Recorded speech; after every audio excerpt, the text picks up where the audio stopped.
Thank you everyone for joining. I know that people are still joining as we go.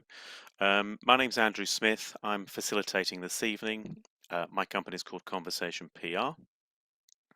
We're joined tonight by the Society's team as well as some of its advisors.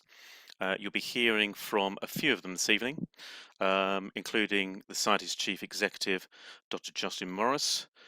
You'll be hearing from the two lead architects from Panoia and Prasad, that is Ian Goodfellow and Michael Fostiropoulos. There you go, I've got it, Michael. But also Francesca Fry, who is the Society's Director of Transformation. And we also have the Planning Director from Savills, who is running this from a planning perspective, called Geraint Jones. So we're going to allow 1.5 hours for the meeting. If everyone's okay, I will be quite strict on drawing it to a close at 8:30. However, will have other opportunities for people to engage with us and ask questions, including via the website. And also we have another third and final consultation event coming up in early 2022 as well. Just to let everyone know that we are recording this. If you don't want to be seen on the recording, then if you can turn your video off, that'll be great. In running order, we're going to do three things. First of all, we're going to start with a short 3-minute video to set the context. Then we're going to present our proposals to you, and that will be a combination of Justin, Ian, and Michael. And then we're going to go to questions. We've had a few pre-submitted questions, so we'll pick off those first and run through those. And then I'll open it up to other questions. During the whole thing, if you can keep yourself muted, and if you want to ask a question at that point, if you can put your virtual hand up, I'll work through them in order, but please be patient and please be mindful of other people wanting to ask questions too. You can also use the chat function at any point, which we will be monitoring. Again, bear with us on that. Sometimes the chat questions can come in thick and fast, but we'll try to answer as many as we can. So I think we'll start with the video, and then Justin will introduce himself formally and start a presentation to you about the proposals at this stage.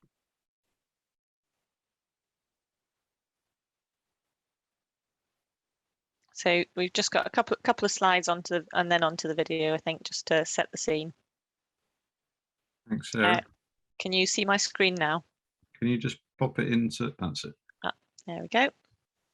Great, thank you. Let me just start by saying welcome everyone. As Andrew said, I'm Justin Morris. I'm the Chief Executive of Bristol Zoological Society. Grateful to all of you for giving up some of your precious time this evening to listen to us talking about the plans for Bristol Zoo Gardens, and we're equally keen to hear your comments and feedback and perspectives. So if we move on, Sarah.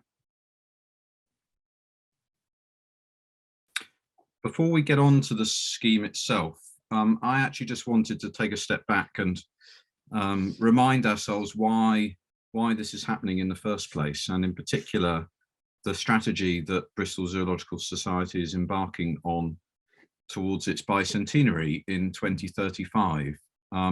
We published a new strategy earlier this year in May, and the strategy seeks to ensure that Bristol Zoological Society is able to sustain itself for the next 200 years, but importantly, it also seeks to ensure that we continue to be a leading wildlife conservation charity. And part of that strategy is about investment in a new world-class zoo for Bristol, but part of it is about the opportunity to create many more conservationists and to directly invest much more in fieldwork here in Bristol, the Southwest, and around the world. So this framework is hugely important, and ultimately what we're going to be talking about at Bristol Zoo Gardens is not only about Bristol Zoo Gardens, but it's what it enables in terms of the investment in our long-term strategy.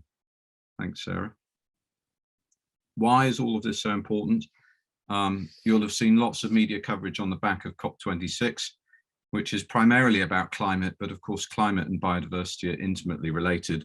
And there's another COP conference next year, which is all about biodiversity. And sadly, the world has failed in the last decade to meet any of the targets that it set itself 10 years ago with regards to biodiversity. And in particular, species are declining at an increasing rate. And that's why this strategy is so important. It's why Bristol Zoological Society is so important. And it's important that we have that context as we're thinking about our plans for the future. Sarah?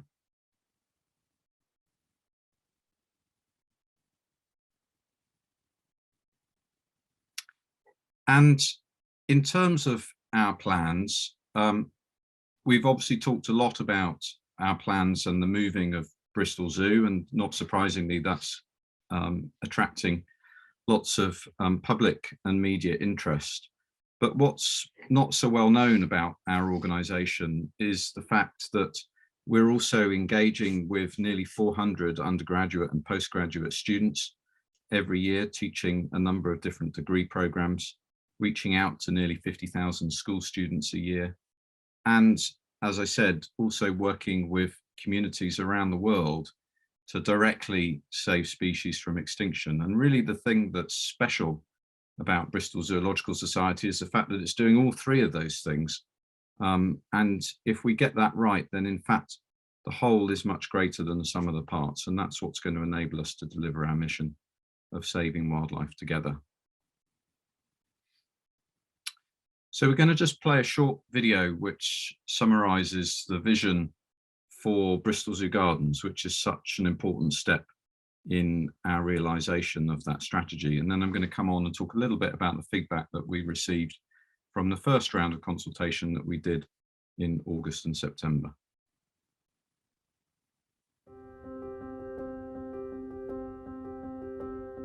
Today, I'm delighted to announce that the historic grounds at Bristol Zoo Gardens in Clifton will, in the future, be open to the public for free. Public access, protecting the site's history, caring for the environment, these are the things that matter to us. And Bristolians have told us that these things clearly matter to them. Bristol Zoo Gardens has a fantastic heritage. It has a wonderful landscape, as well as some listed buildings. And this is so cherished by the people of Bristol and actually further afield. It has a very special place. People have memories, and that's part of the heritage, actually, the collective memory. The proposals that we've been putting together are shaped around that, but actually to also allow space for much needed homes and a development which is about this new idea of how we live in harmony with nature, made real in a place which has dedicated itself to understanding nature. And so the heritage is woven into the proposals, and it is completely integral to it. I think both to live and to visit, I think it'll be a unique place with a fantastic character derived from its history. There'll be free access to the gardens and a new children's play area as part of a bold and exciting new residential-led scheme. The historic buildings will be protected so that much-loved landmarks such as the Monkey Temple will stay. The main lawns will be preserved and the lake much improved. The iconic entrance to Bristol Zoo Gardens will become the Clifton Conservation Hub, a cafe, exhibition space and education space. There will be sustainable, high-quality mixed housing, so desperately needed in Bristol right now. And all of this within the space that already exists here at Bristol Zoo Gardens. The gardens will be improved for biodiversity and in particular with native plants for native species. At the same time, our charity will create a new world-class Bristol Zoo at our Wild Place project site, where we can fundamentally improve the lives of amazing animals in better and larger habitats and significantly increase the amount of conservation and education work that we do. An exciting new visitor experience will ensure that future generations have the opportunity to come face to face with animals in a zoo that's fit for the 21st century. Ultimately, we want to preserve the legacy of Bristol Zoo Gardens, free to the public, whilst protecting animals and wildlife in a new world-class zoo for Bristol. Saving wildlife together, that's what this is all about.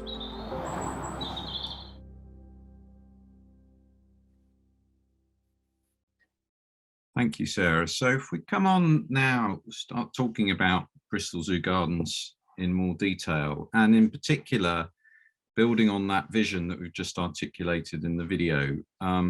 We're working to a timeline where we're hoping to be able to submit a planning application in the spring next year, with a determination in the late summer, early autumn. And we've already been out when we developed our initial thinking, and in particular we wanted to really hear what everybody else thought before we started doing too much work in terms of developing the concept master plan that we're going to go through tonight. So in terms of that feedback, you just move me on one slide, Sarah. Three really kind of key themes came through from the feedback that we received. So the first was about public access, and perhaps not surprisingly, overwhelmingly, people that fed back wanted some form of public access to Bristol Zoo Gardens in the future. And actually not only access to the gardens, but feedback to say that there's a relatively limited opportunity in terms of cafe type space, community event space in the immediate area. And that was something that people were keen to see, if possible, within the scheme. Secondly, in terms of the site's heritage, there was a concern to ensure that the historic buildings and aspects of the landscape were also protected and preserved. And as you'll see when we get into the scheme, that's very much the intention. And pleasingly for us as a wildlife conservation charity, there was a strong desire to see a really eco-friendly development, both in terms of the sustainability of the residential element of the scheme, but also in terms of our approach to transportation, and specifically the opportunity to further enhance the biodiversity that's at Bristol Zoo Gardens. And that's something that we're very keen to embrace. So I'm going to hand over to Ian and to Michael, who are going to talk through some different aspects of the scheme in a little more detail. Thank you, Justin. So how is all this consultation feeding into the master plan? So let's look at this in a little detail. And you can see here in this plan, all the dark green area is the area proposed for public access. And as Justin has said, this will be free, and it'll be generally dawn to dusk, similar to the normal park kind of regime in across many cities. And there's also obviously this the conservation hub right up in that left corner, which will be open with a cafe, all kinds of activities, which we'll describe in a little more detail in a moment. And I think we've heard from Justin around a number of these things. So there's a children's play area, formal gardens maintained, and this real focus on endemic biodiversity to make sure it's a robust garden to manage and protect. Thanks. Next slide, please.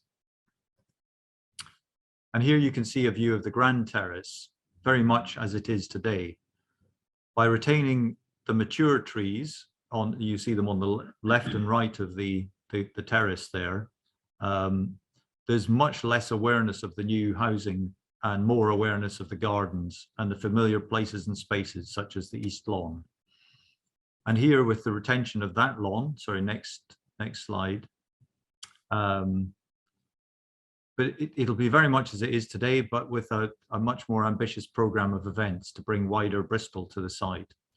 The small theatre building with a little stage we'll be retaining, and that'll be the focus of all kinds of activities, community theatre, etc. Next slide, please. So here we're looking at an aerial view of the master plan thinking so far. And we're viewing it here from the northwest, looking towards the southeast, and in the distance there you can see Clifton College. So newly built apartments are inserted between the heritage buildings and the beautiful mature trees around the perimeter of the gardens.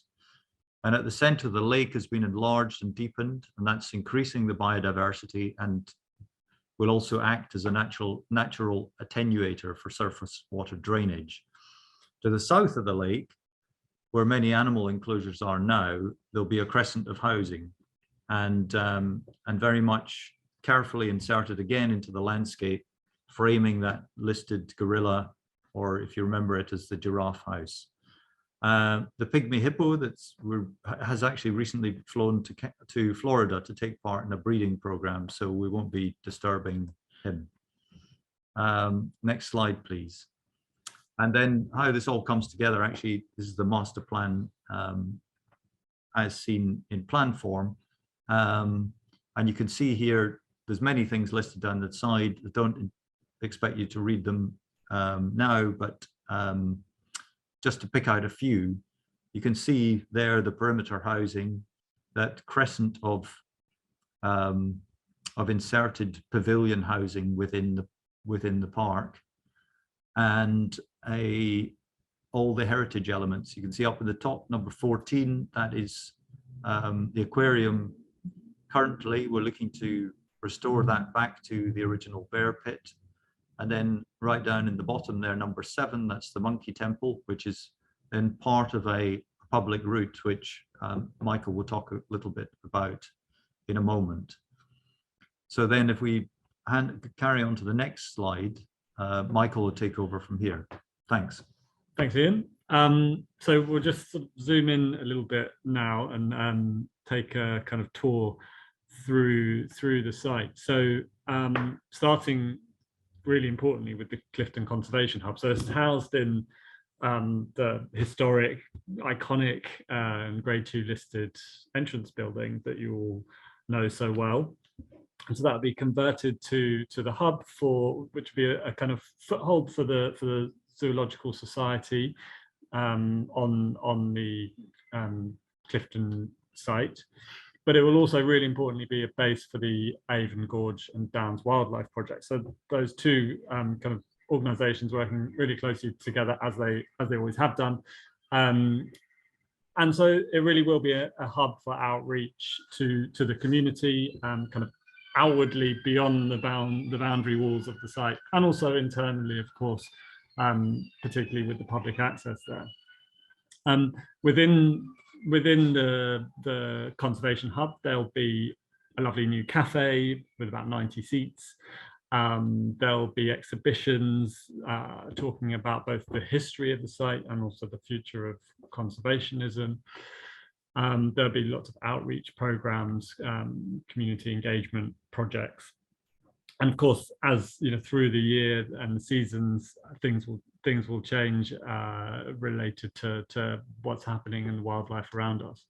So really exciting project in its own right, this, and how it kind of feeds into the wider scheme is a kind of real opportunity for the site. So if we go on just quickly onto the next slide briefly, this is a sort of how we imagine the inside of that hub might be, the entrance building as it is now might be transformed to become the Clifton Conservation Hub. And you can see through the glass in the distance there, cafe seating spilling out, and people enjoying the public's accessed space beyond in the gardens.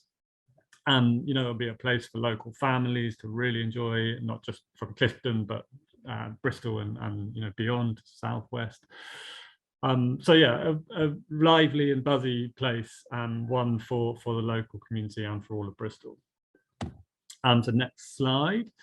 So we just wanted to touch on heritage and landscape as two really completely key and central components of the way that this master plan has been developing so far. right from the outset, we knew that those were the two sort of linchpins, and that everything had to be shaped around. So preserving the landscape, preserving the gardens, absolutely key. And hopefully you can see from the plans that Ian was showing that any new insertions are really kind of sensitively working around all of that landscape. So particularly the trees. And of all of the many mature trees and those kind of high value specimens, we've managed to retain all of them except for one, as it stands, which is currently leaning against an animal enclosure that, when of course when the zoo leaves and the animal enclosures come down, that tree unfortunately is going to fall down effectively, so that goes, but otherwise we're retaining all of those much loved trees, and what an incredible opportunity for new a new place, you know, in terms of placemaking.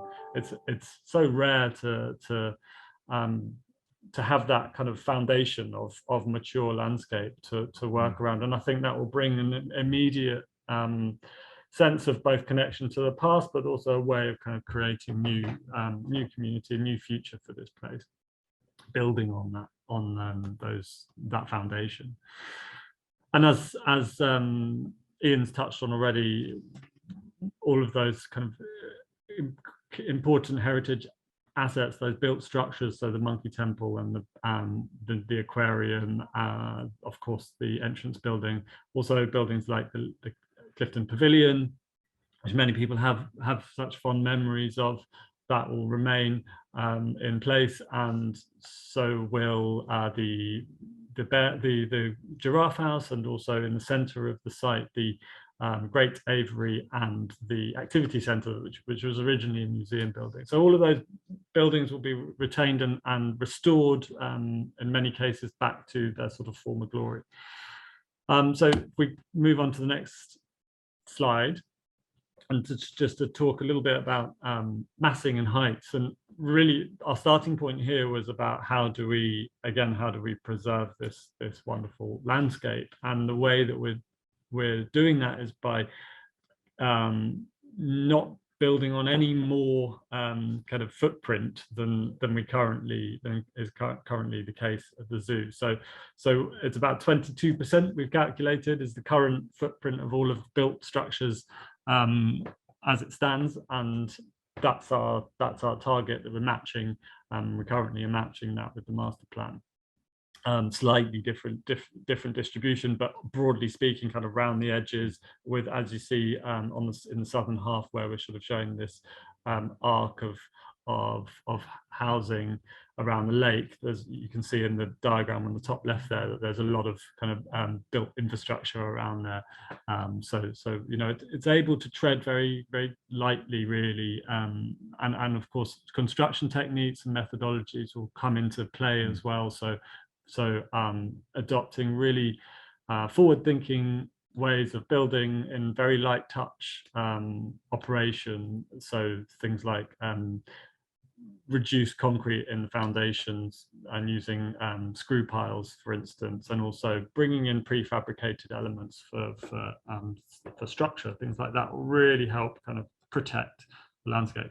So on to story heights, which I'm sure many of you are really interested in hearing about. You can see the diagram on the right hand side. The numbers in black there are the numbers of stories. I know somebody's asked a question already about what does that mean in terms of you know, heights in meters. And effectively, if you think if you imagine that each story is roughly 3 meters, so a 4-story building, for instance, would be 12 meters roughly high from ground level. So that's the sort of rule of thumb. Of course, some of the existing buildings, for instance, the Clifton Pavilion building, where it's actually at 2 stories, those are 2 enormous stories, much larger than 3 meters, that any new buildings would be. So there's a little bit of nuance around that. So broadly speaking, we are saying roughly kind of 3 and 4 stories across the site, a lot of 4-story, which is very much in keeping with Clifton and the surrounding areas. And then along the north, as happens further along the road as you sort of head east towards White Ladies Road, the top of White Ladies Road, there is more height. There's a kind of opportunity for more height there, given its relationship to the northern boundaries relationship to the downs to the north, but also to open space to the south, where we have the east and west lawns and the Grand Terrace. So that naturally sort of lends itself a little more comfortably to building up a little bit higher. But you can see that we're starting on the left-hand side at 4 stories, sort of paying some respect towards the lower Clifton Conservation Hub building, the existing entrance building. And as you move eastwards, there is that development would increase in story height up to potentially 7 stories. And also, just to say, there are kind of 4-story houses around the center of the site, and most, if not all, of these buildings would have setbacks at the top floors. So on to the next slide. So how do we get into this place?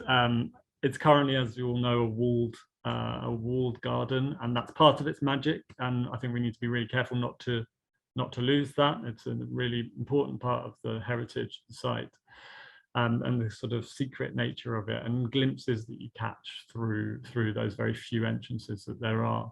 So that's sort of something that we're holding on to where we can, but also finding opportunities to open up, make it more accessible, more friendly to the public. So there's a bit of a balance there.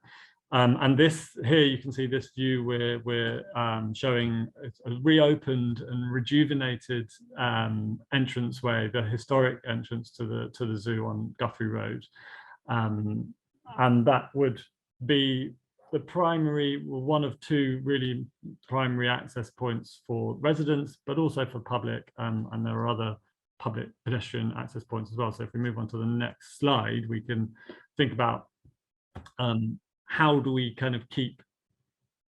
manage vehicles within the site? So this is a kind of car access diagram, and it shows that we know that we need to get cars into the site, but what's really important is that they are discreet, but that enough parking is provided, and we do that often with using car parking at ground floor level at the bottom of buildings. So underneath the buildings, the new buildings that are going in, especially around the edges of the site, you can see arrows pushing underneath buildings there. That's where we're providing car parking spaces for residents underneath the buildings, so that they have spaces close to where they live.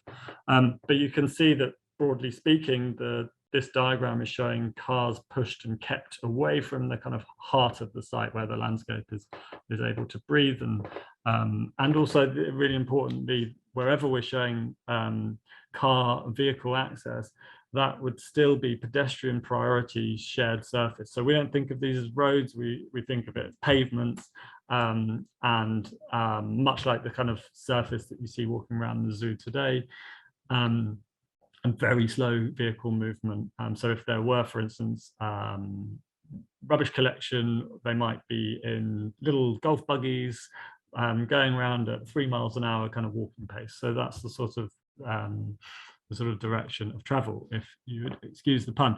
And so on to next slide, Sarah.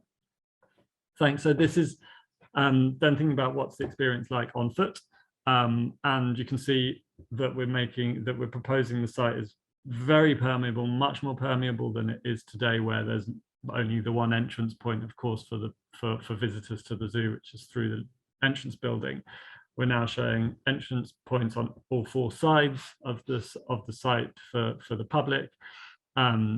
And of course, when the Clifton Conservation Hub is open, that's another entrance point into the site. So we are proposing a new access point on College Road. This will be a very small pedestrian access point, open sort of opposite Cecil Road. And then another access point that I probably should have said on the previous slide, actually, that creating a new access point for resident cars only, no other vehicles, resident cars only. So that's limiting the number of cars coming in and out at the top end of Northcote Road, and and that would also be for pedestrian access as well. And we've been thinking importantly about those desire lines from further afield, so from Clifton Village, from White Ladies Road, and of course from the Downs. And you can see that those arrows on the dotted arrows there are showing that. And when you're in the site, you know, the kind of world is your oyster, as it were, and there are lots of journeys to be explored around those historic sites. And if we go to the next slide, I think we can see what it might feel like to walk around the southern side of the southern kind of part of the site. Here we've got on the left, we've got the birds of prey aviary, which would be retained as a kind of sculptural feature of the landscape. And in beyond that, in the distance, you can see the gilded dome on top of the Monkey Temple, which again would be there for visitors, members of the public to enjoy, and of course residents to enjoy. And on the right, in yellow, kind of ghosted in as you know, it's a sort of placeholder at this stage, of course, for architecture, for houses, and that we're just beginning to have to get our teeth stuck into what these things might look like. But do take any architecture in these images with a pinch of salt for the time being. And on the next slide, so as you come round that southern half of the site, and you kind of emerge into the more open northern half of the site where the lawns are, and you look back towards the south, you get these views over that water body that's always, of course, been at the zoo. It's shifted and changed over the years many times, actually. So we'll be looking to shift this to improve biodiversity, as Ian said, to deepen it, and beyond. So across that vista that will be enjoyed by the public, you're looking across to through a lot of vegetation, actually, probably a lot more than we're showing here. It'll be a much more screened view, actually, to the south towards those new houses that back onto the lake. And also you can see in the middle there the giraffe house restored and stripped back to its just original features, so taking away those extensions that have cropped up over the years. The next slide. So this is just to say, you know, hopefully that's been a helpful tour of the master plan, and we're looking forward to looking at the questions after this. But you know, what we've really, hopefully you can see that what we've tried to very, very hard to do is to retain some of those unique qualities of the site, you know, the beauty of those gardens and all the charm of the heritage. And it really has this sort of special secret garden quality, and hopefully we really are aiming to retain that. And yeah, it will be an inspiring development that Bristolians will be able to hold up as this incredible example for the rest of the country, as we face a biodiversity crisis, a climate crisis, and a housing crisis all at the same time. And this really can be something that Bristolians can be proud of as an exemplar, to raise the bar really for what the future of housing and the relationships between human and nature could be in the future. So I think back to Justin. Well, I'll step in. So Michael, Ian, Justin, thank you all. Perhaps we can lose the presentation for the time being. We might want to pull it back up again at different points, if you can take that down. So time's ticking on, but we do have quite a few questions that have come in via chat, but also we have some pre-submitted questions, and I'll start with those first.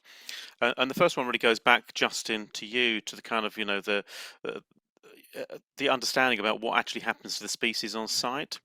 So the question is very much about, do they all go to Wild Place project? And then, you know, how different are the existing Garden Zoo and the and Wild Place project, which one person has described as a safari park, and suggests there's quite a difference between the two. Can you talk a little bit about that first?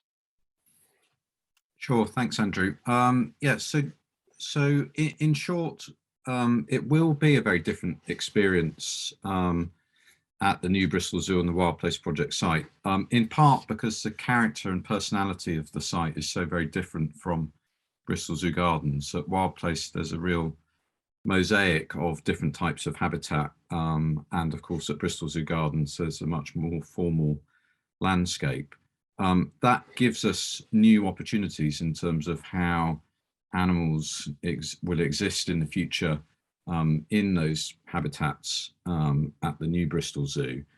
But what's really important for us in terms of the specific species, which we will talk more about in the new year, is that we really do want to make sure that we take this opportunity to ensure that our species are of the highest conservation value, and that the work that we're doing with them in terms of their breeding as part of conservation breeding programs across Europe really is a significant priority. So in one of the slides I set out at the beginning, we've set ourselves a target over the next 15 years that 90%, more than 90% of the species at the new zoo will be in a targeted conservation program. And what that means is that many of the species, in fact, the majority, will be critically endangered and some extinct in the wild. And one of the facilities that we'll be developing specifically is a conservation breeding centre for species which are being bred for reintroduction to the wild, working with other partners here in the UK and elsewhere in the world. So that's really the principle for the species that we will select. And that does mean that not all of the animals from Bristol Zoo Gardens will move to the new zoo, and those that don't will move to other zoos in the UK and across Europe, where we have very close ongoing collaborations with all of those zoos. And we've just been working through those plans in the last few months. Okay, thanks, Justin. I'm going to move on to traffic and cars, which were key questions that we received pre-submitted to the event. The bigger picture, Geraint, I'm going to ask you to talk a little bit about this. So the key concern for those who ask questions, notably on Northcote Road, Upper Belgrave Road, around school pickup, drop-off in particular. So what is the likely impact, and will the proposal exacerbate those existing issues? How are we dealing with that, Geraint? Yeah, of course. I think it's useful just to give a bit of context to the transport issue, because as with all development, you've got to understand the existing situation to understand the impact of the proposed. So the existing site, Bristol Zoo Gardens, has been hugely successful. At its peak had almost 1 million visitors, and while that's reduced and we've now got approximately 500,000, I think that was pre-COVID, but the zoo remains a significant traffic generator for the area.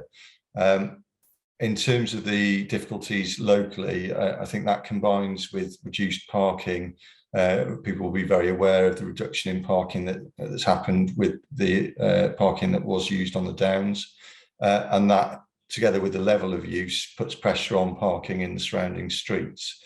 So turning to the proposal, so while the development proposal inevitably has traffic generation associated with it, importantly, the number of vehicle movements will be less than the current use in terms of the total generation. The other thing, as part of a planning application, there's an opportunity to develop a travel plan. So that's for us as developers to engage with the local authority and engage with sustainable modes of travel to look to reduce the reliance on the private car, engage with sustainability as far as we can. So we're in the early process of working with the council to develop those proposals and bring forward that detailed travel plan. No doubt it will continue to evolve as we work forward towards the application in end of February.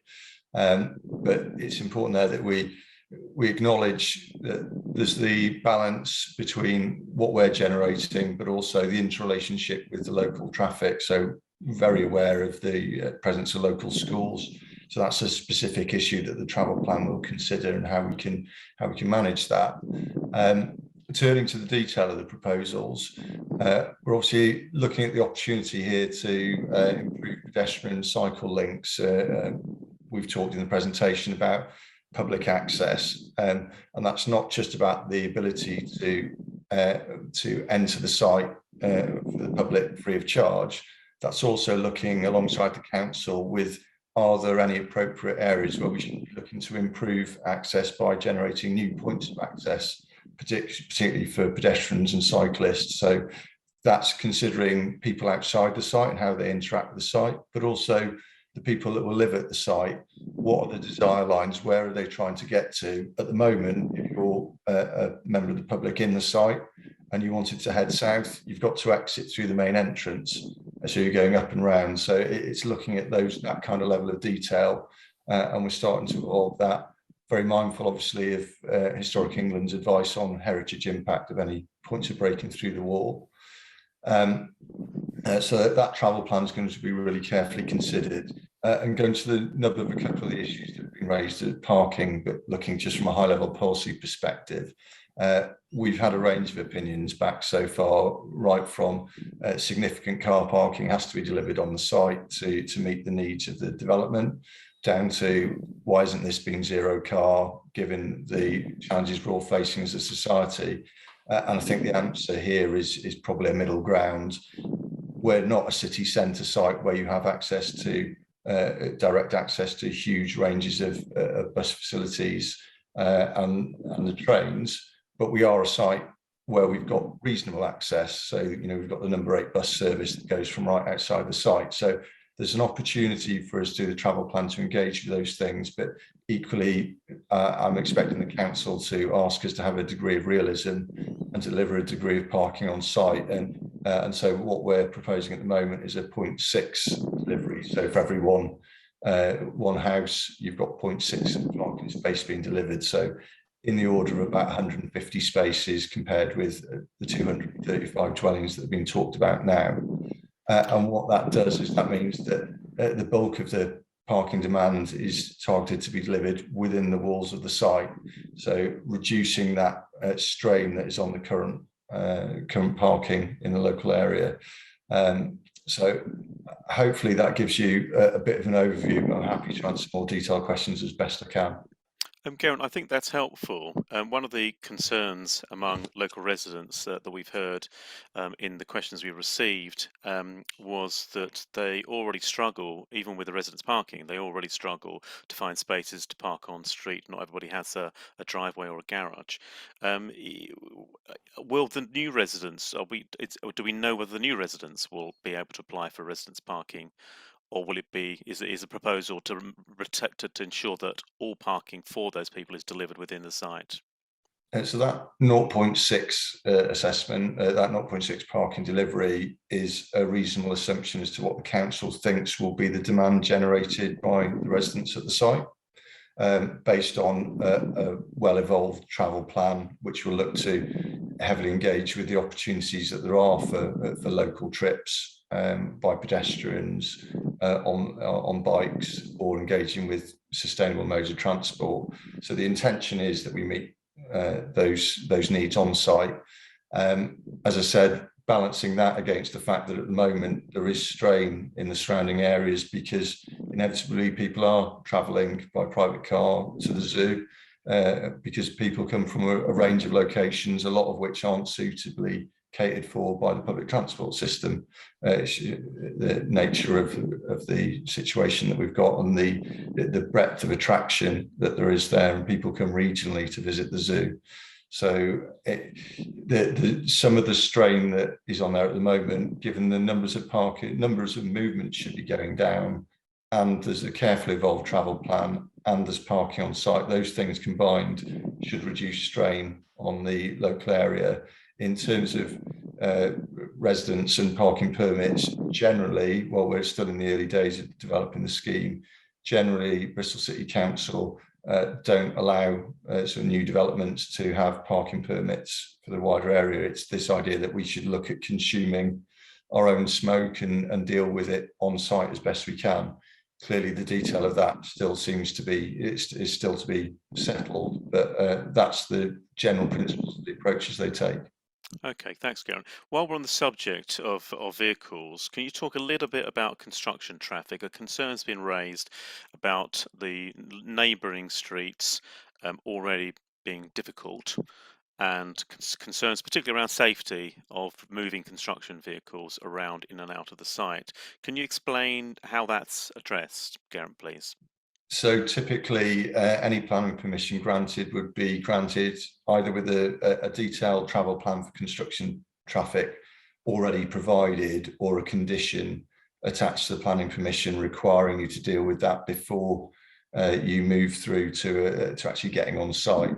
So that can look very carefully at the routing of traffic and require construction traffic to approach from particular directions, maybe a one-way system, whatever's appropriate for that area. So as part of the transport consultant's role in engaging with BCC will be to look at that and start to evolve that. Clearly in this situation, it's the zoo themselves, the society, that are bringing forward an application. So it's the most likely thing to happen here would be for us to identify appropriate principles to identify that it can work in practice, but have a condition so that a development partner coming on board in the future will have the opportunity to go and secure something that precisely fits the approach that they want to take. But that would be tested through a discharge of condition application and considered by the transport team at the council. Okay, thanks, Garen. I'm going to move on to another area of concern or questions. It's one for Ian and Michael around heights. So can we talk a bit more about the heights? Some of the concerns that are coming in are around, just generally around the heights, around privacy and overlooking of the nearest neighbouring properties, but also around the 6 and 7 story proposed buildings being on quite elevated ground, and whether or not we're going to be fully assessing the visual impact from the Downs and from Clifton College as well. Are we able to talk a little bit about that, please? Yeah, I can kick off with that, Andrew. I think we're certainly assessing it. The planners require a full 3D model to be built in View City, which is a sort of virtual model of Bristol. And then key views are assessed from that. So that model is being presented to the planners, and we've had initial conversation with them, and that quite clearly it is high to the north onto the Downs, but there's also that line of very tall limes behind there, and a sense that that's to the north, so that you actually get there's very little in terms of shadow over the site, over surrounding buildings, and in a way it's a backdrop, almost seen like landscape from a distance. There's a perception is very different then from the road to the north, but actually you're moving at an oblique angle and you're separated by the width of the current car park where the lime trees are. So from that model, we felt that that was the best place to go higher, to be able to keep the height of the residential blocks lower to the rest of the site, and to keep the gardens as free as possible. And it's worth saying maybe that it's about the furthest east quarter of that stretch of building that goes up to 7 stories. And then it's stepping down every quarter of that length down a story down to 4 stories. So it's not a sort of relentless block, and of course we'll be articulating and shaping that architecture, the building there, so that it's stepping around trees, it's going up and down. Even within the sort of transition from 4 to 7, there'll be even more kind of up and down within that stretch as well. So there'll be quite a lot of ways that we'll be breaking that volume up, and it's also got a significant setback behind the wall. So there's actually a little slip road, a new slip road between the boundary wall and that new building. So it's about 6. It sort of varies from 6 to 9 meters, that setback, as the wall is undulating. So the perception will be quite, effective. So So Michael and Ian, then, just in regards to the concern about overlooking, particularly on Northcote Road, Yeah, which is quite close. You've got homes being proposed relatively near to those buildings. yeah, Can you talk a little bit about how you've taken that into account to, sure. to minimise the impact on those neighbours? Sure. So, I mean, firstly, to say that what we've been showing to date is very much master planning. It's principles of where buildings are best placed, both in terms of the gardens itself and that heritage and landscape, but also in terms of the bigger picture outside of the site. And so now we're at the stage where really this is an important part of the design process, is this consultation that we're doing, and the previous consultations we've done, hearing from you all the neighbours.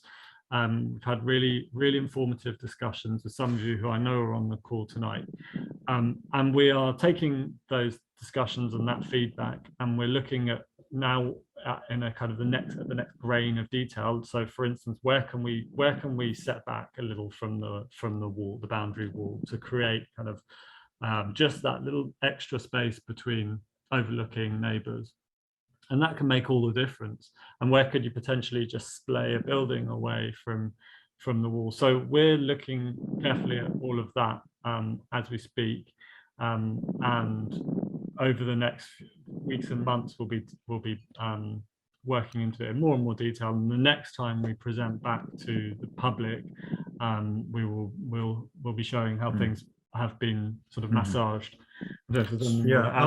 Only just to say, I mean, for a lot of this development, the main event is the garden. So there'll be the main spaces will be looking towards the garden. So in terms of overlooking of neighbours, all the principal spaces will actually be looking over the gardens. So, okay, so when we get to the next round of consultation, then there'll be a bit more detail for those neighbours to get a better understanding. Absolutely, and we are listening. We are taking into account the feedback. So, okay, not great. a one-way street. Another question for you then, while you're talking, the historic buildings, can you be a bit more precise about what they're going to be used for? Can we just talk through those a little bit? Yeah. Essentially, most of them, for example, the giraffe house, the aviary building in the middle, and also the cottage, the sort of monster cottage, which is currently the activity centre. Sorry, the much loved activity centre. They will be converted to residential, because actually they lend themselves particularly well to that. The pavilion, that's a question mark as to whether that would convert that to residential, or it remains as a venue. And I think that still depends very much on how the developer might take this forward. And then the Monkey Temple, well, it would be an interesting house, but I don't think we're going to really fare too well in the housing market. So that will be restored, and the grounds, all that beautiful landscaping around, retained and enhanced. So it'll be a really special corner of the site. I mentioned the bear pit earlier, that's currently the aquarium. And then there's the hide, which is that the 1930s building. It actually has a crank in it. And so the original 1930s piece is the piece that's parallel to the wall. So they were looking to retain that, and put a couple of light floors above it, and that would be residential. And that works quite well because it's also opposite the open space of the playground on the other side. And of course, the other very important historic structure is the boundary wall that wraps around the whole site, and we will be paying much attention to that, and breaking through very carefully in very specific places, as we've been talking about, and certainly no sort of wholesale demolition of the wall. It's an incredibly important part of the character of this place that needs to be retained. So, Michael, someone was asking about that external boundary treatment, been really, really important. So, is that something you're going to be looking at in more detail and talking more about the next round of consultation? Absolutely, and we'll be talking more about materials of all of the buildings, the proposed buildings that are going in, and how that might, what's the relationship between that and Clifton, the Clifton architecture. I think we certainly are not looking to create a pastiche of Clifton here. It should be a calming and unifying experience walking around as you look at the new insertions on this site. And really, the zoo have tasked us with designing beautiful, highest quality possible architecture, you know, and they went out to competition with some very esteemed colleagues of ours in the industry. So they're pitching very high in terms of quality of architecture, and we'll be looking to absolutely deliver on that. Okay, thanks, guys. I'm conscious that we were nearly at a point where we've only got half an hour left for opening up to wider questions, but I've got two quick questions. Well, two questions that Justin, I'm going to put to you because they both relate. Well, the first one is around the upkeep. So I think there's been quite a few positive responses back around opening up for free access to the public. But in terms of the upkeep, the funding of that, and long-term protection of that access, can you talk a little bit about how that's going to work, how you think it's...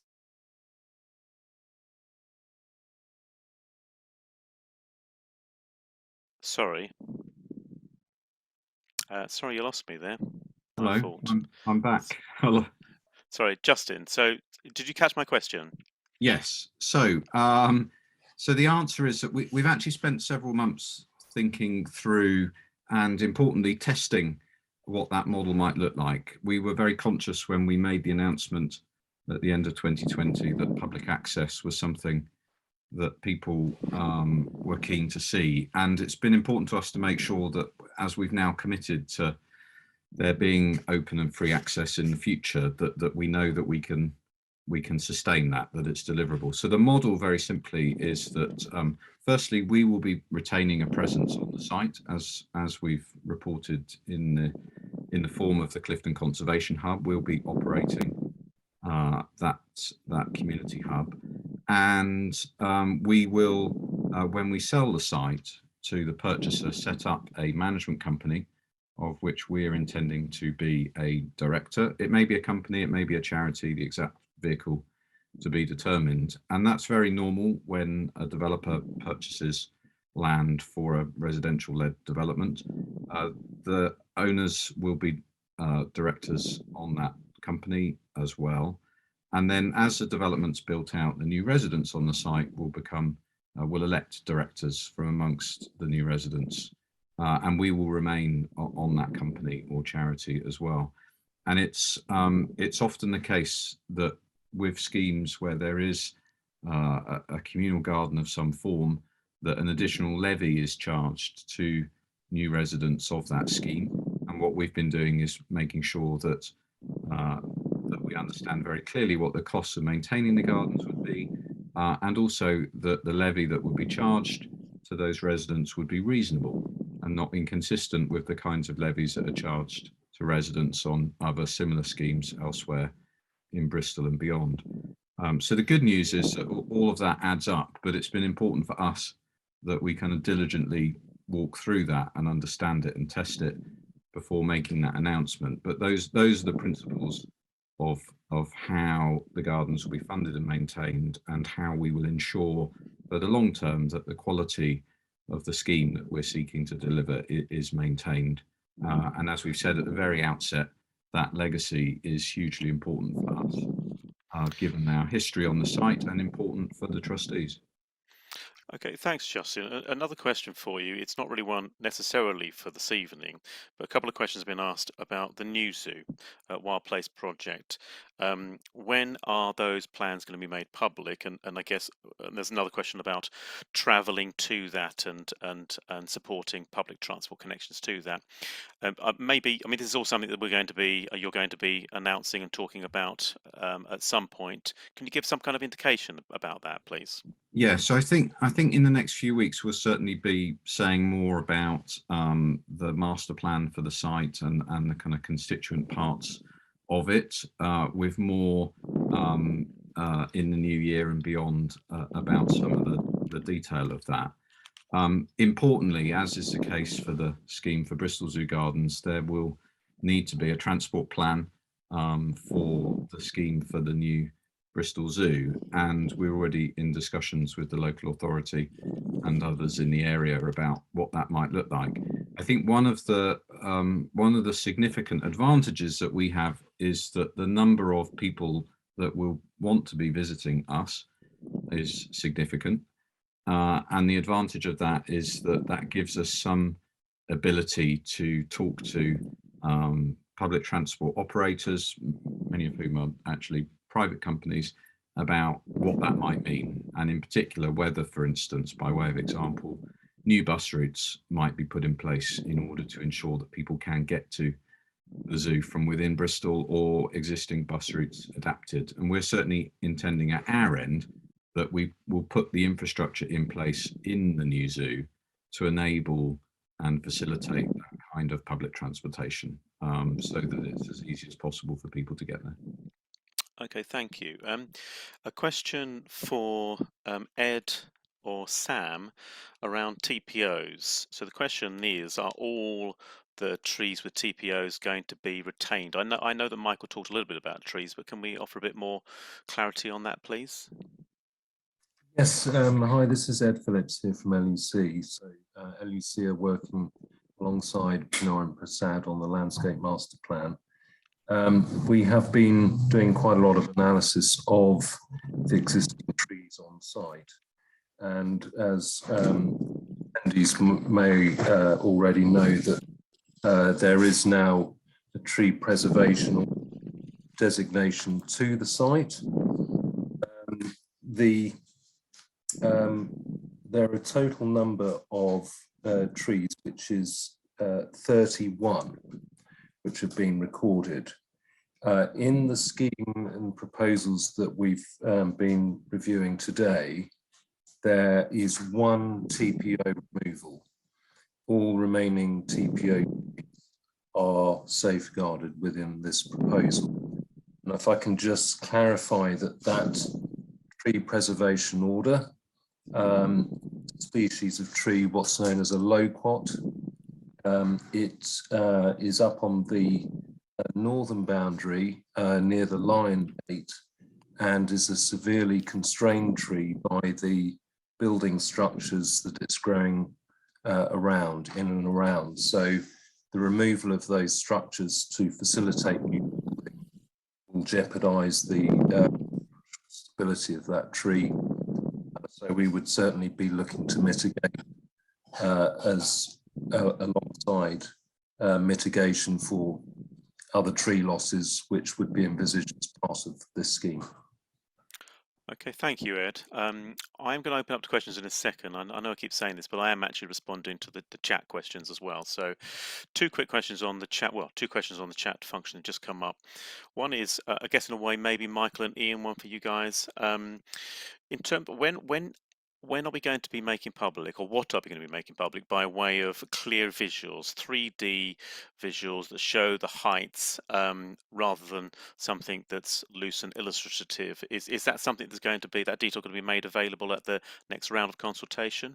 Yeah, absolutely. That's precisely the sort of information that will be there, ready for that next stage.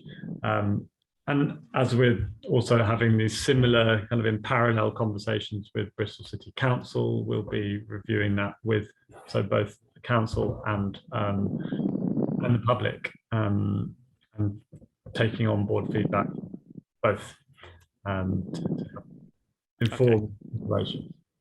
Okay, thanks.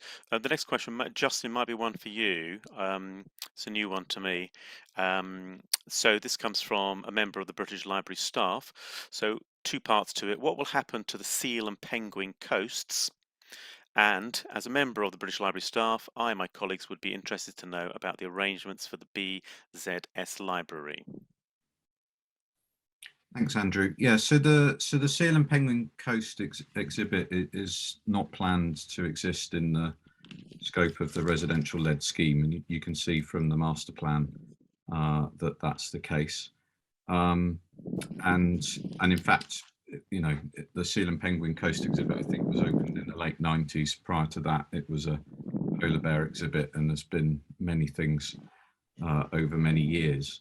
The question about the library is an interesting one because we are increasingly moving much of our archival material to Bristol Archives and talking to them at the moment about the digitisation of those archives. But in the development of the new zoo, we will be developing a conservation learning centre to accommodate those further and higher education student numbers that I mentioned at the beginning, and an increasing number of those over the next decade. And part of that will be an investment in a dedicated library and archive facilities so that we can continue to provide those materials to our students and others that wish to look at them. Thank you, Justin. There are a few other questions that I haven't quite tidied up yet, but I'm going to open it up to everyone else. If you'd like to ask a question directly, if you want to put up your little virtual hand, and then I can just go through everybody in order, if that's how you would prefer to ask a question. If you prefer to ask a question by chat, then please do so as well. I'm not seeing any little hands. Normally get loads of little hands. There are a couple in the chat, Andrew, as well, that I would quite like to pick up on. Okay. Okay, well, while if people do want to put their hand up, then please do. What will happen to the current car park alongside the main road? Yeah, that was the one that stood out for me, because I think the reason I want to answer that question is because I think there is a lack of clarity, because when we've talked about the fact that there won't be any parking on the downs, I think immediately everybody is thinking of the land off Ladies Mile that's been in use for the last 20 years or so. In actual fact, the current car park along the main road, which we refer to as the North Car Park, is technically part of the downs as well. And the High Court case that was brought by Downs for People against Bristol City Council and settled between those two parties resulted in a settlement which means that from January 2024, that land has to revert to being the Downs and is not available for parking, as will be the case with the land off Ladies Mile. So that is obviously really a very significant change in terms of the parking that's available for anybody that's visiting Bristol Zoo Gardens, which is one of the reasons why it's just not viable in the long term as a visitor attraction. Okay, thank you, Justin. There's another couple of questions more specific to the development itself. Maybe one again, Michael and Ian, for you. Question about the house types. What kind of, or maybe one for Geraint too, the range of homes that we're looking at and anticipating here, the mix, houses, flats. Can you talk a little bit about that? I can kick off, and Geraint can then follow up. Yeah, we're looking at something like between 180 and 200 apartments, and then something like 30 houses. So the majority of those houses would be in the a gentle crescent around the bottom of the lake with the apartments, and then the apartments would be a mix of 1, 2, and 3 bed around the perimeter. Geraint, I don't know if you've got anything to add to that. I suppose the only thing that's just worth talking about, obviously we're evolving the application alongside Bristol City Council, so they're feeding into that process, but particularly in respect of the affordable provision. So there will be a real steer from officers as to what the need is in the local area for the affordable mix. So, while a developer and applicant might have a steer as to what they think is the appropriate mix for the open market, the affordable will be to a significant degree driven by the demand in the area, whether that's for 1, 2, 3 or 4 beds, and we'll be responding to that. Okay, thanks, Geraint. Geraint, there's another question which perhaps you can deal with. Someone is expressing concern that I think I've got this right, not taking into account the West Car Park development when we're talking about density is a bit misleading. Can you talk a bit about that? Because I guess they're separate applications. Absolutely. So clearly, when we're bringing forward our proposals, we're mindful of the local context, and one of the things we've been doing is starting to update some of our plans to represent what will be coming. But it's the balance is always you should show what exists at the moment, but it's very useful context to understand what's been granted. I think in terms of density, it's worth saying that clearly, while I wasn't involved in the West Car Park site, I know it well enough to know it's a very different site to the one that we're dealing with today. And I think it's fair to say that there is a real encouragement by central government and local government to deliver reasonable densities in urban or suburban areas. And I think the West Car Park reflects that. What we've got here is arguably a much reduced density compared with what you'd normally be expecting to find on a site in the kind of location that we're talking about. And that is because we've been driven by the context to the site. We started here with the zoo asking the consulting team to go and really understand the site before we started putting buildings on it in paper form. So the heritage, the landscape, ecology, transport, all of these things have fed into the density. So the density for this site is arguably led by the site itself as much as any policy driver towards densities. So I think it was touched on earlier on by Michael and Ian about the actual footprint that we're covering is very low for a site in this kind of location. And some of what we're trying to do is I'm maybe talking across the architects at the moment, but by limiting the footprint, obviously we've gone up in certain areas to get density that makes the site viable, but we've got a real advantage by doing that is we retain a fantastic site in terms of the landscape gardens. But I don't know if Michael or Ian want to comment on that any further, but I think that's a really important point. It's very different to West Car Park. Yeah, I mean it's an entirely different scheme that of course we weren't involved in, so I don't want to comment too much on the West Car Park, but for the site of the zoo gardens themselves, we're at around 48 dwellings per hectare as a density, a technical kind of way of assessing the site, but it's an important one, and one that planners would certainly be reviewing it through a kind of lens through which they'll be looking at it. And 48 dwellings per hectare is by no stretch of the imagination a dense development. So it's a sort of suburban, typical suburban density, really. So yeah, that's where we are. Okay, great. Thank you. 3 more questions I've got. Renewables. Michael, Ian, Geraint, sorry, I don't know who's best to talk about this, but what's the proposal for energy generation on site? Well, the proposal is that we design very high efficiency fabric dwellings so that they're super insulated so that the demand is minimized. And then we're looking to cover as much of that demand as possible through a combination of air source heat pumps and photovoltaics. So I think that's the general strategy, and the devil is in the detail, and that's really what we're focusing on in the next couple of months. Yeah, we're hoping at the next round of public consultation in January to be able to give much more certainty on that. The nature of these kind of proposals are, we know where Bristol City Council would like people to go in terms of sort of base principles. For anyone who's familiar with it, there's a real driver towards heat networks and looking at those kind of things, but doesn't always deliver the best solution for the site or the best solution in terms of sort of a sustainable development.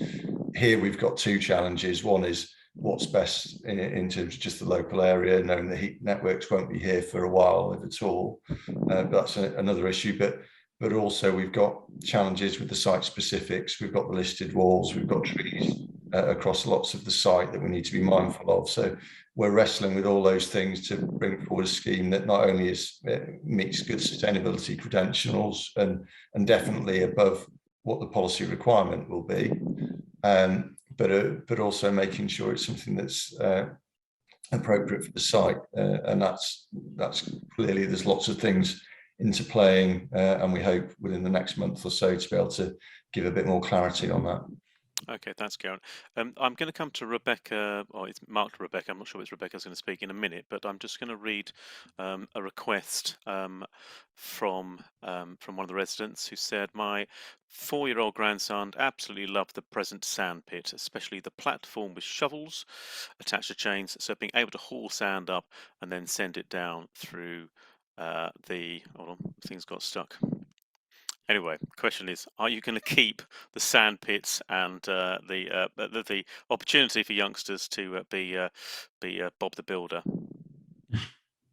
Well, I mean, we have our landscape architects on the line who are going to be designing an amazing new playground on the site. So I don't know if Ed want to talk about it.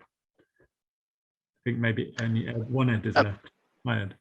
This is Ed Tarrant from NEC. The answer is that we're in the process of designing a large natural play area, which for sustainability reasons, we're looking to reuse as much of existing play equipment that we can, if possible. And that also goes for boulders and sand, etc., that are on site. So we're looking for very much the sort of immersive play space that has lots of the character of what's there, but with more planting and probably more natural features. So it will be, we've done an itinerary of all of the play equipment that's there, and we'll be undertaking a sort of feasibility of what we want to reuse, and the sand related equipment will be certainly in the mix for that. Great. Well, good to hear what's popular. Sorry. Okay, so Rebecca Payton, I don't know whether you want to unmute yourself and ask your question and fire away. Yes, I'd like to. Michael and I have spoken before, and I have dropped an email, so I don't want to go into too much detail here, but I am one of perhaps 30 or so residents that are inevitably, because we are absolutely local neighbours overlooking the zoo, next to the zoo, we are bound to be the most affected of people. That's just an inevitability through the construction or the final design. And by the way, I'd like to say that overall, I really love what you've been doing, and I understand all the challenges that you've been had to deal. But what I really want to know is, how will you engage with us, or is there a way that you will be willing to engage with us? Or do we have to wait for what I consider to be, sometimes in the case of planning, a bit of a set process where you have your consultation, you go away, you present another, not quite fait accompli, and then you have another consultation? And I get that that's a common enough process, but the people who are local are the people who are ultimately going to be most affected by the end result and by the process. So I'd really like to know if there's an opportunity for us to engage in between your formal processes, and that will save me asking a lot of other questions here, which you don't really need to hear. Can we respond to that, Michael or Ian? Yeah, I mean, I think, of course, there's the formal process, and this is part of that, the public consultation events. Geraint, I'm sure, can talk about other sorts of formal ways of engagement. But Andrew, you've sent me really, brilliantly informative letter, which I've shared with the team. and we will be happy to continue that conversation. Whether we can kind of share information with you and ahead of other members of the public, I don't know. I think let's keep the conversation going, and Justin might want to add to it. But I can say that it's really great to receive your letter and have shared it with the team. Justin. So I was just going to follow on and say that so we do have a community forum which initially was very focused on the scheme for the West Car Park, but was set up about a year ago, and we are keen to make sure that we do get the right kind of breadth of representation on that. So it's a combination of various different community leaders, but also some representation from local residents and others. So I think the thing that we should do is just kind of take that away, and we'll have another look at that in terms of membership of that, because that is an opportunity for us to on a more regular basis be sharing our thoughts and getting some feedback, sometimes before we embark on what I agree are sometimes perceived as quite formulaic parts of the planning process. But so we'll look at that as well.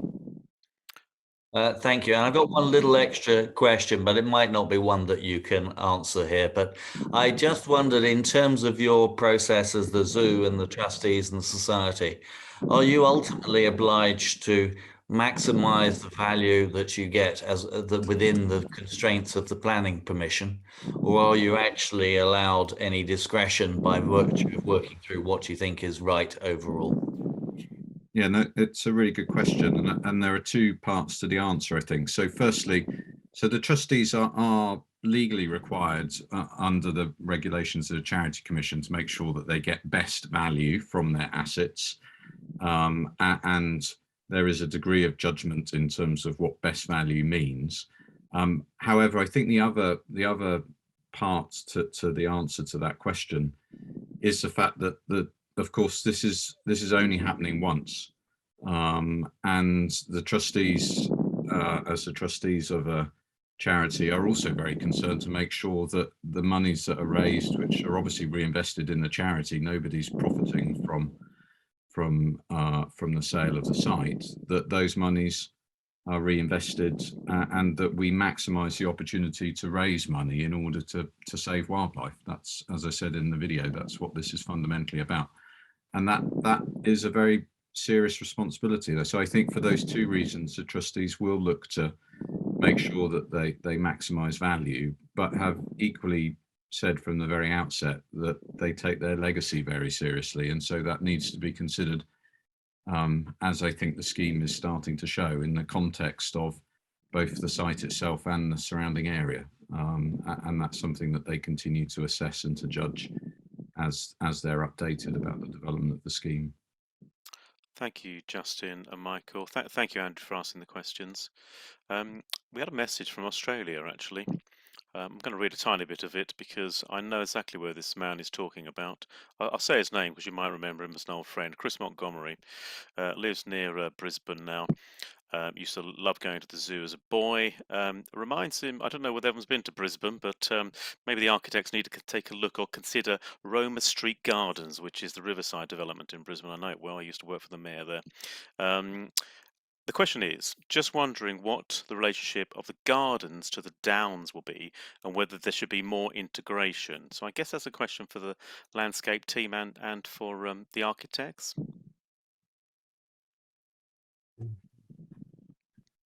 Yeah, Ed, do you want to comment on that?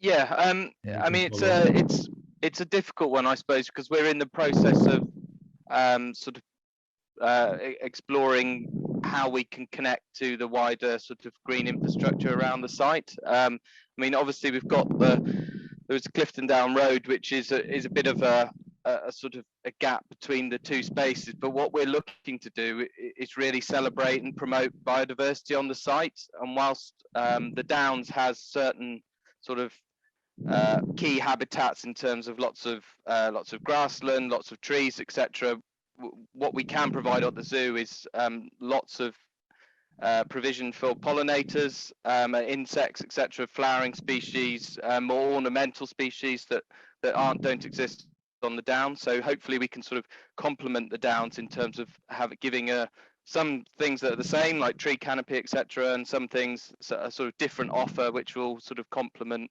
what's the land to the north.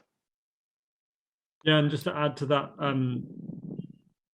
from a kind of non-design perspective, of course the Avon Gorge and Downs Wildlife Project will be based in the Clifton Conservation Hub, and they have many links to the Downs and very concerned with its natural habitats, and so they'll continue to work closely with and on the Downs, and so there'll be that kind of relationship ongoing. One final question, because we're just about out of time. Somebody has asked, and Dagmar's already shared ways in which people can provide their feedback at this consultation round 2. There is a website which is right in front of you now. I guess there's a way of sharing that too. There's also an email address, future@bristolzoo.org.uk. I think probably it's pretty much 8:30 now, so that is the 90 minutes that I said we would try and stick to. Unless anyone's got any specific questions, I might just hand back to Justin just to finish the meeting, and once again, thank you all for attending. Thanks, Andrew, and yeah, just to echo your thanks, and as I said at the beginning, very grateful to everyone for giving up some of your evening in order to listen to us, and the range of questions has been really helpful. So we will collate all of that with the questionnaires that we've received and other feedback through the website and the email address that Andrew mentioned, and we'll be taking account of that before some further discussions in the new year. So thank you very much, everyone.